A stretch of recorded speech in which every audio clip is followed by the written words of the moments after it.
Navê Yaşar Irmak û nêzîkê 15 salin li ser sînemayê dixebite gelekî belgefîlm û kurtefîlma û klîban kişemê wî bînin ser ekranê.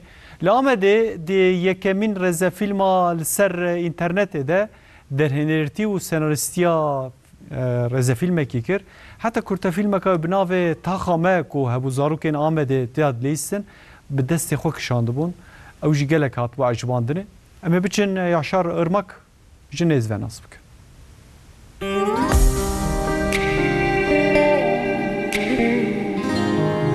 درهنر سناریست و رسام یاشار ارماک او بعث خوش مردینه ده سال 1908 آنده لدیر کاچیای مازی هاتی دنیای لزاننگاه دیجلیش فاکولتیا هنری مezun بویه. Irmak 15 salın karı sinemaya dike u da sal 2013 handel Amedê di yekemîn rêzefîlma webê de derhênêrtî û senarîstî kiriye. Fîlm li ser xwendekarên zanîngeh û pirsgirêkê wan e ku fîlm wek komedî hatiye kişandin.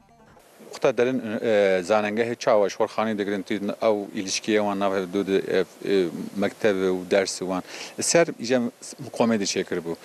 خلکی فان هات جبوچ دگون ایمجی وقتا زنگاه دخوان ایمجی صورنی ما وری هبون اوری متشنا ده سریم وری خانه دان ما نزانم چی yani sorunu خوندوان بود.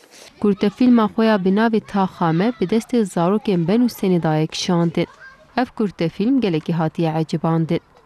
Çawa bûm deh öğrenciyê me bûn.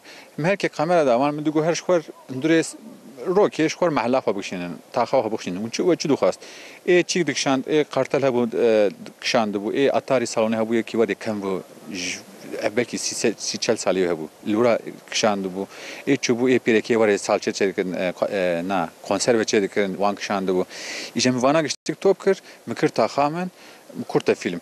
Mişan ki der pir acibandır. Çünkü kefanda. Çünkü geçtik zarok şandan ne mikşant.